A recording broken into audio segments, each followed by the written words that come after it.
Thanks for being with us. My name is Brian Powell, proud father, youth advocate speaker, and entrepreneur mentor specializing in sales team restructuring. And I'm Brendan Shields, also a proud father to three beautiful children, a serial entrepreneur with over a decade of sales experience, focusing on business development and high ticket sales. Thanks for being with us. Absolutely, man. So today's topic is one that I'm excited to discuss about: rescuing your sales team, restructuring to thrive. I think this is something that with both of our sales experience, we've kind of gone through all of the hoops when it comes to the different aspects that you go through a sales team, right? Yep, 100%. So the things that we're going to be discussing today and covering is diagnosing the root issues, restructuring effectively, and strategies for long-term growth. The first one we want to discuss is obviously diagnosing the problem. This honestly can be the most challenging aspect of a sales team, whether you're the owner, the sales manager. Is it really challenging though? Because the number one thing you're looking at is production. Well, numbers. Where I'm coming from is I think ego when it comes to sales comes into play too often. And so when an owner or a sales manager has a structure in place that works for them, they're usually not able to identify when there's a problem and what the issue is because it's not adapting to everyone that they bring in. Right. So what are some of your experiences or previous companies that you worked with where there was a toxic or just a broken system? Oh man. I'll have to reference back to when I was selling solar. Again, I mentioned in one of our previous episodes about bro culture. Yeah. And I think in door-to-door sales, there's a lot of egotistical bro culture. We're going to grind. We're going to do this. This is the way we do things. Yeah, so I'll have to definitely mention this. I won't name any companies because I feel like that's wrong of me to do.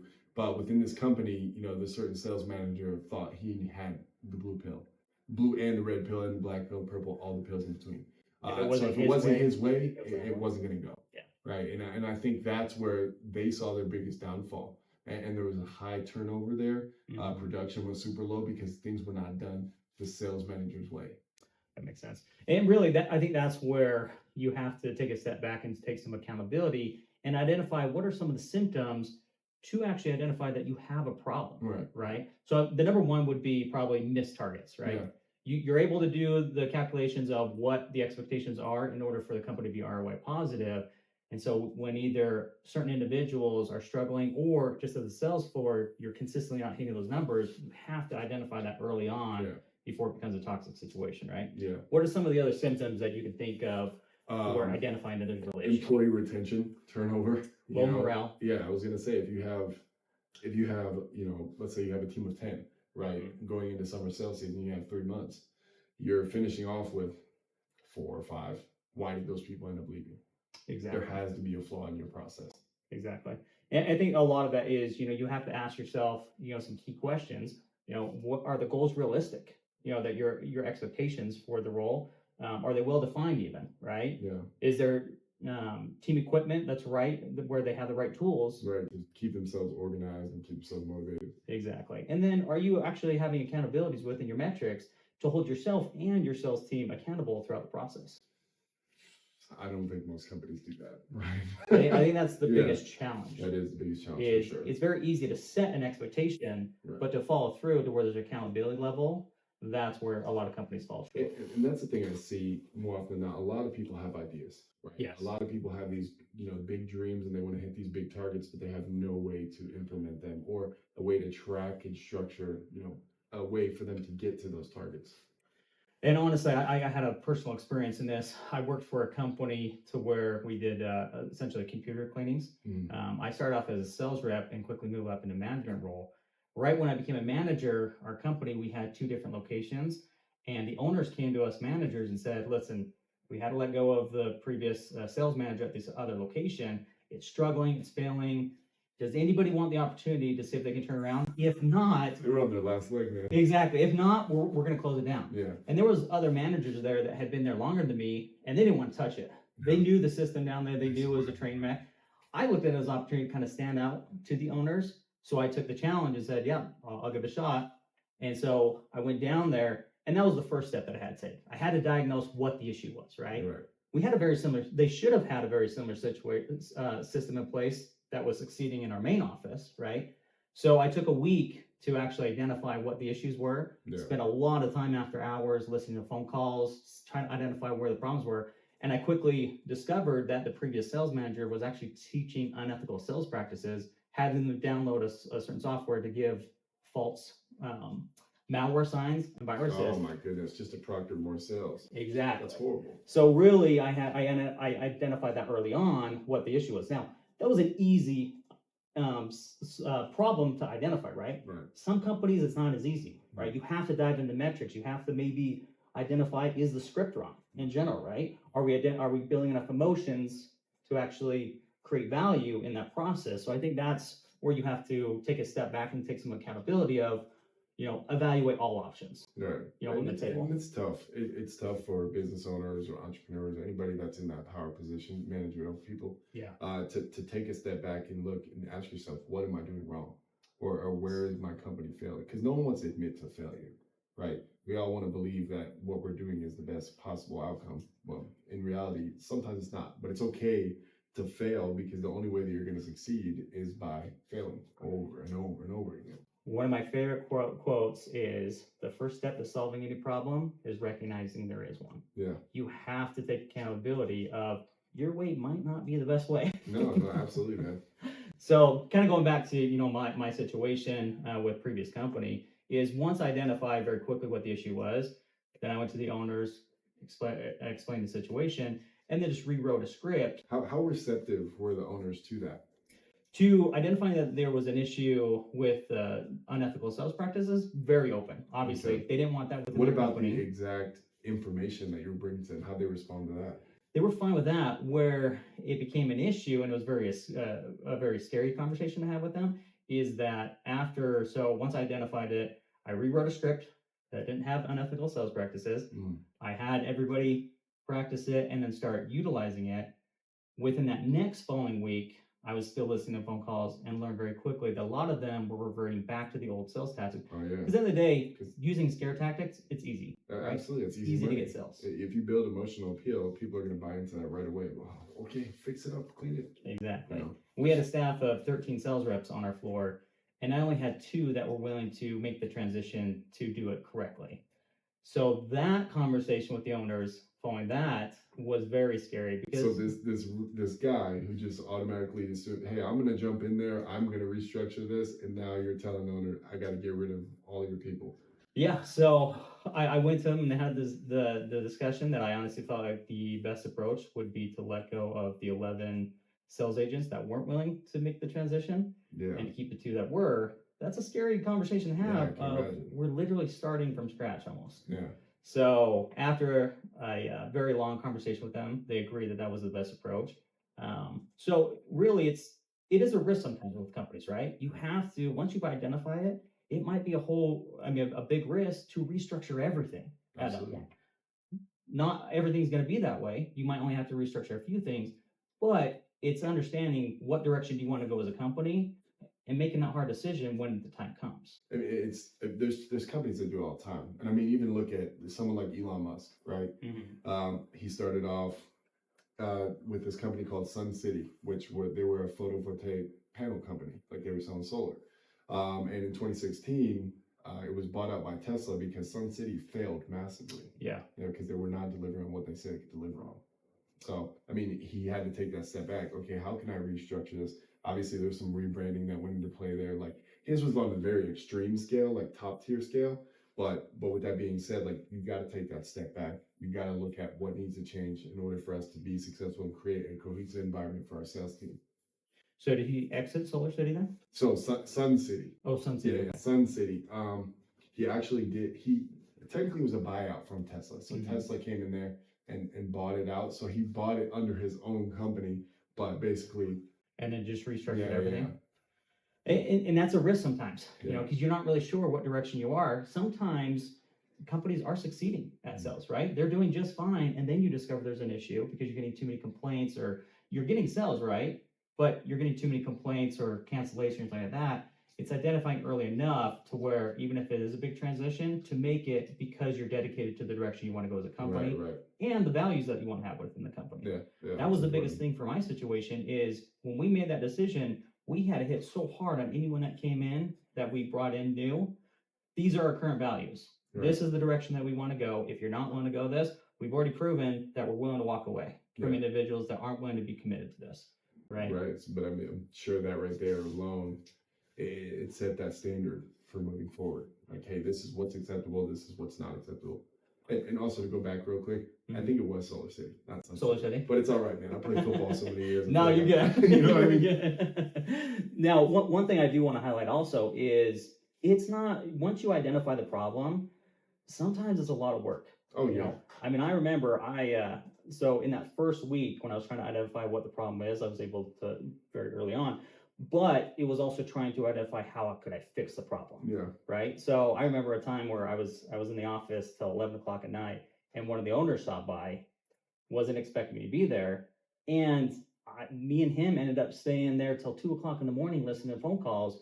But we really proved the concept of, like, if you want to solve an issue, you have to put in the time, you have to put in the thought process to resolve it. You can't just say, here's a problem, let's try this solution and hope it works. You have to put in the time to identify what really the issue is, how can we really solve it on a consistent basis. Because one solution might work for you, it might not work, it might not be repeatable for everyone within the company. Right, and I'm sure, you know, even a lot of people listening, people that we interact with, they've had issues within their workplace. Oh, absolutely. Right? But a lot of the time, they're just complaints. They go, oh, we need to change this. Oh, we need to do this differently. This process needs, you know, but they don't come with an active solution. Exactly. And because they're not coming with that active solution, their upper management or their owner or whoever is leading whatever they're running is not going to be open to coming up with a solution or implementing some sort of solution. So things are going to stay the same. I love that you brought up that point, because it really highlights the fact that you don't have to be an owner of a company. You don't have to be a sales manager. You can be just a normal sales rep that can identify there's a problem, right?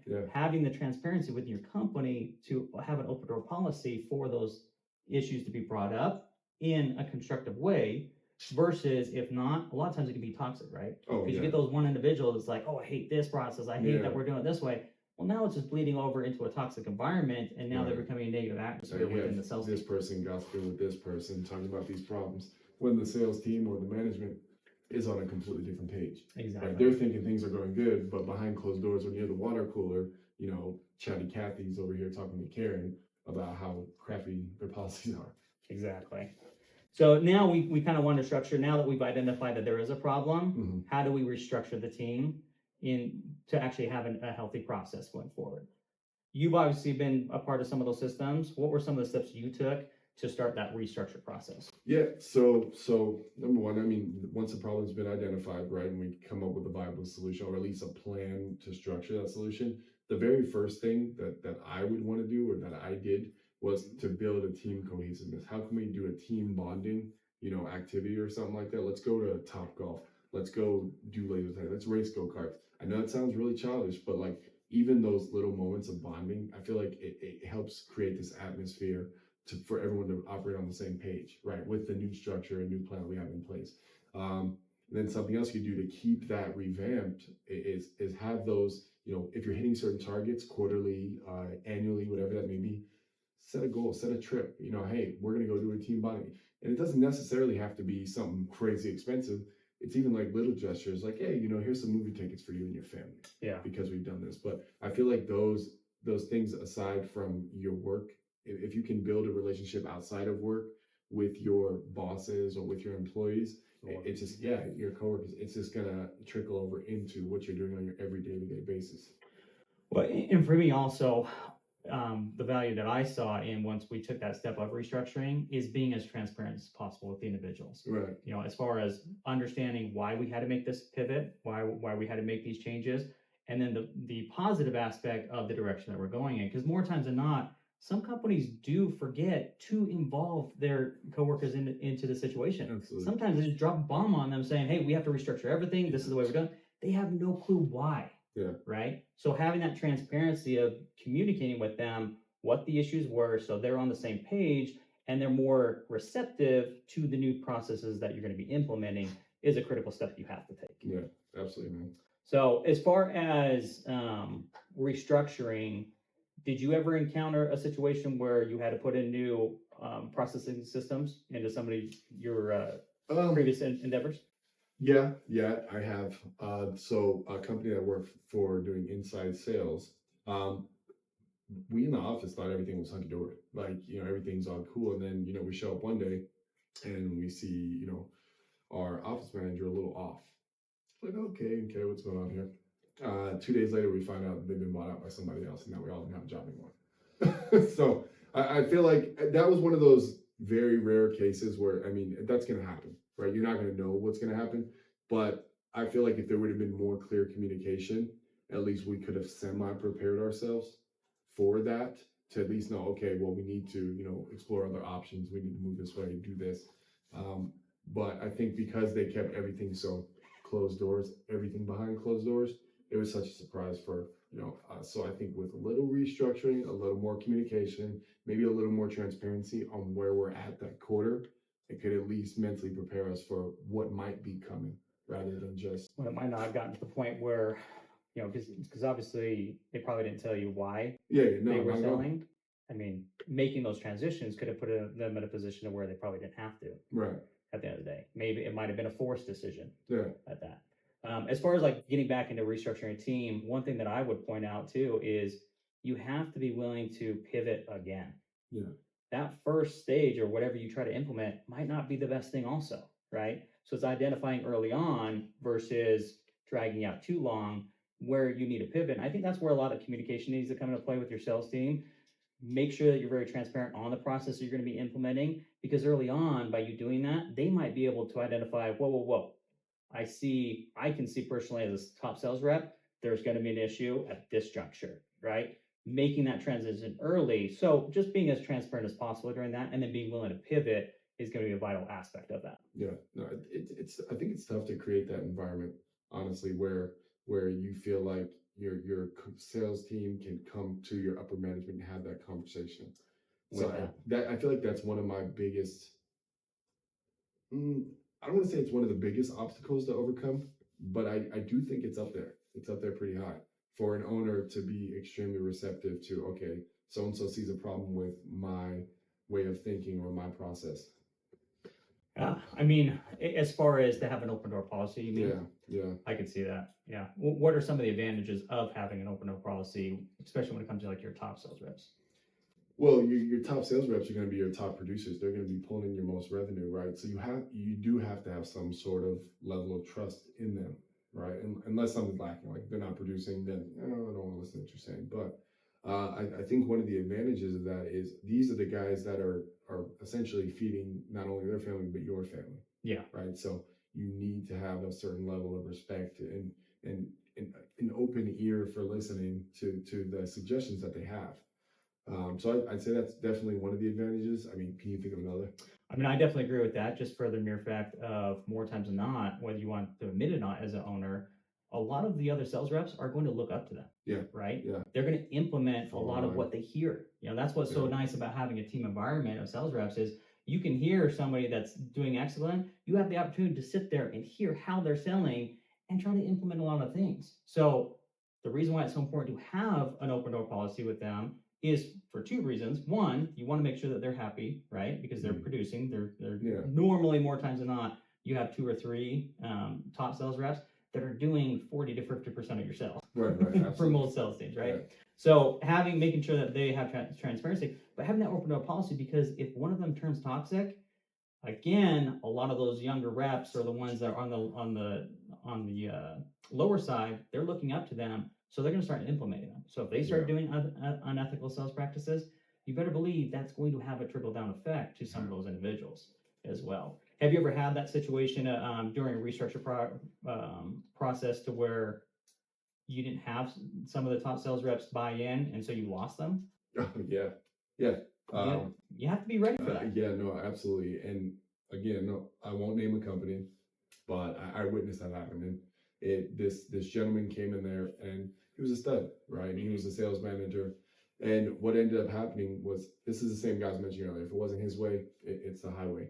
But what ended up happening is some of the most elite guys in the company that have been with the company for the longest amount of time end up just leaving. They just left.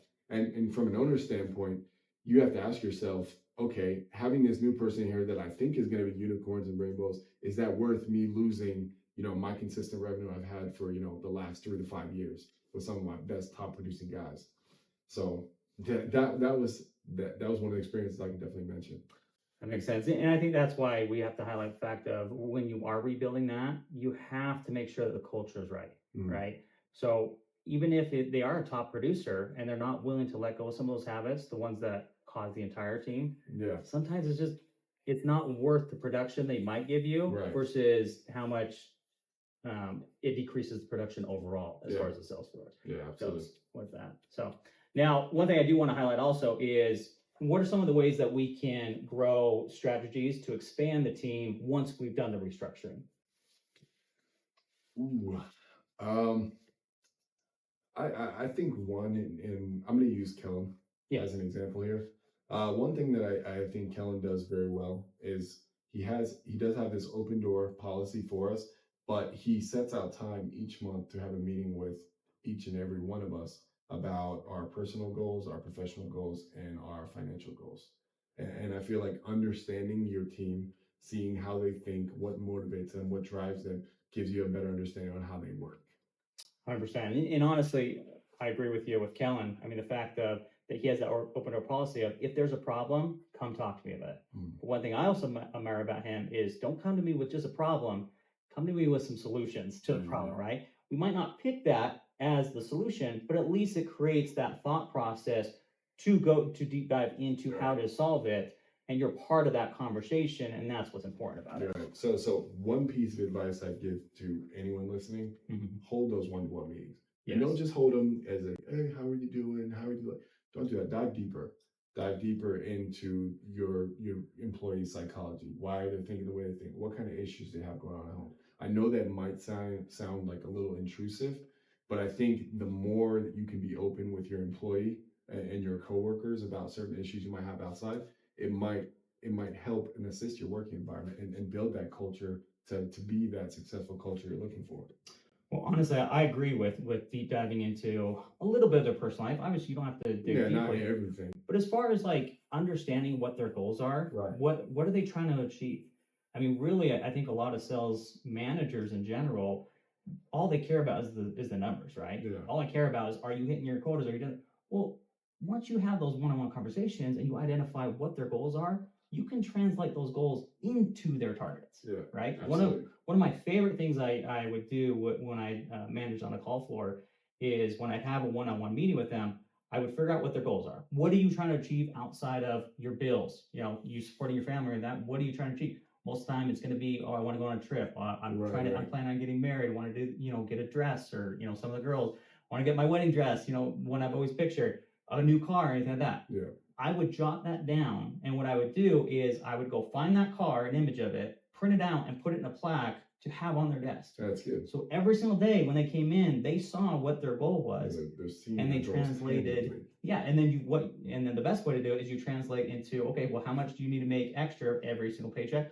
What's the time frame that you want to achieve this goal? Is it 6 months? Great. Now we need to break this down into monthly, weekly, and then identify how many more sales you need to get in order to translate that into still paying for your bills, putting money aside for savings, but then also for your goals. So I love that you said that, because I can personally attest to that. And I've always been a very money motivated person, right? And like, oh, I need X amount of dollars. I need to save X amount of dollars. But my question is why, right? Yes. Why do I need to do that? And what ended up happening was, as I've changed my mindset over the last year, I don't think in terms of money. I think in terms of sales. How many people do I need to meet in order for them to convert to this to equal this many sales? This many sales will buy me this, right? And it'll get me to this stage in life. When I shifted my way of thinking that way, I feel more motivated than ever. Yep. Because like if I'm just chasing the check, I'm running circles for nothing right now. If I'm turning these into tangible goals, tangible, real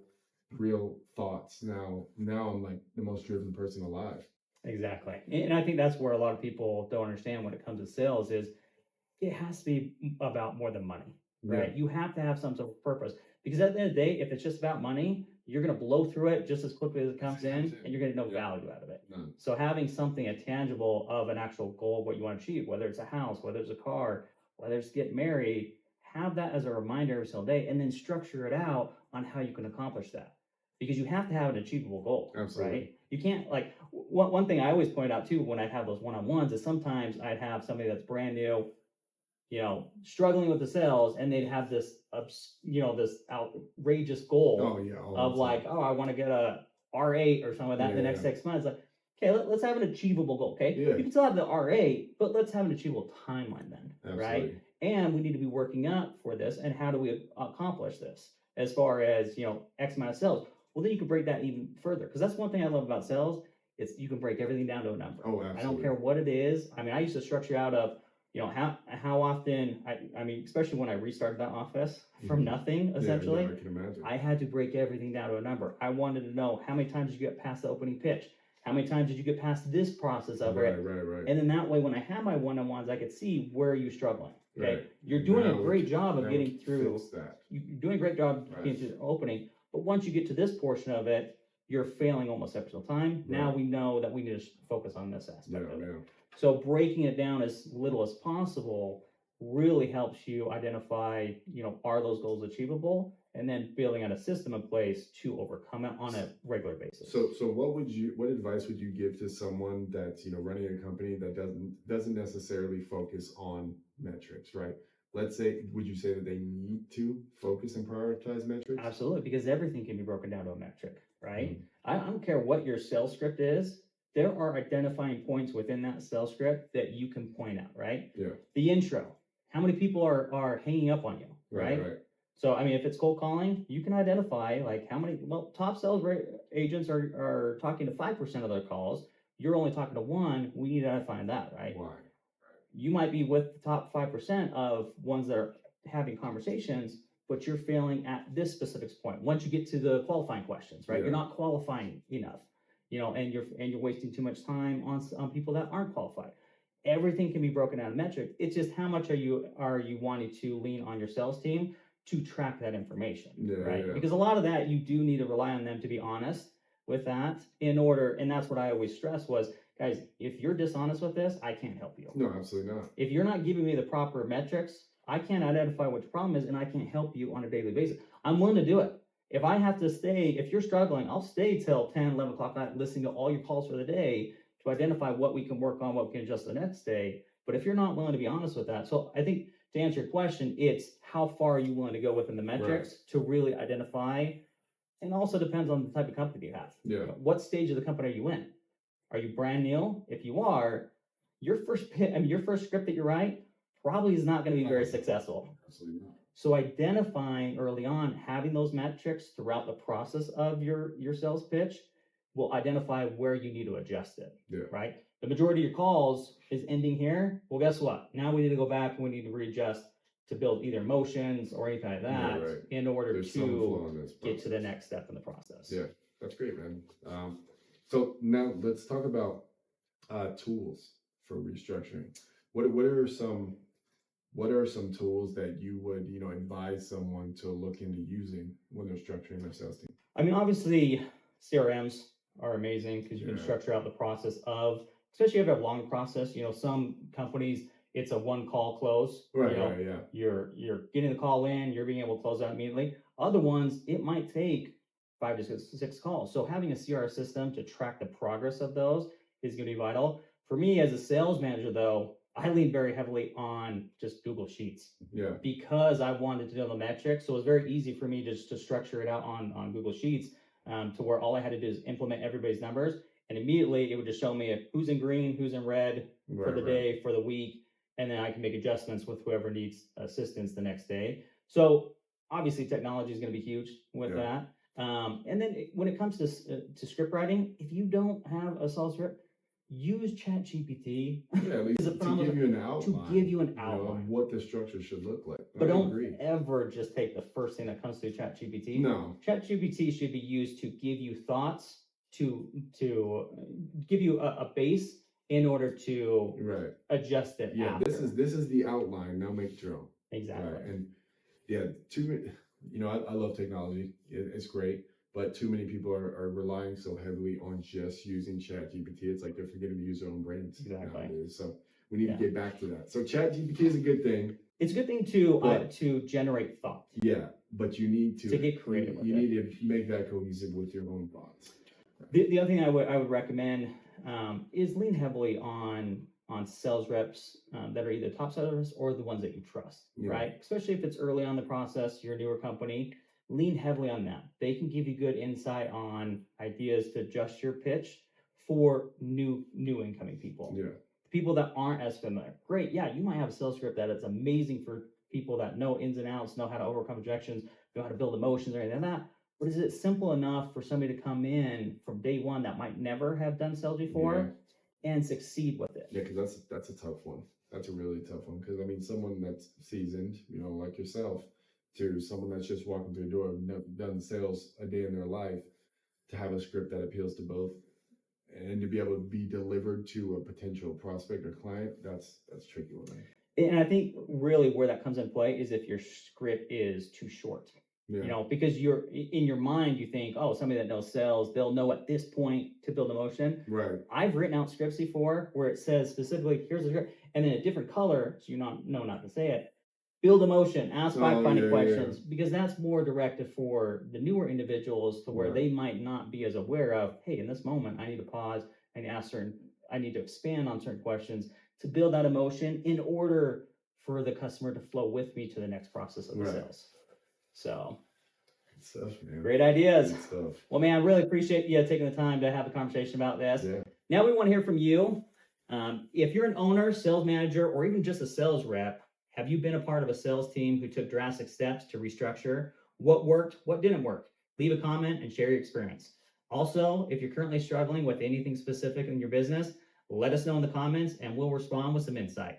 We might even make an episode to dive deeper into solving the issues. And finally, if you found any value today, please consider leaving a like, subscribe to be notified of upcoming episodes. For now, I'm Brian. And I'm Brendan with GHV Mentors. Until next time.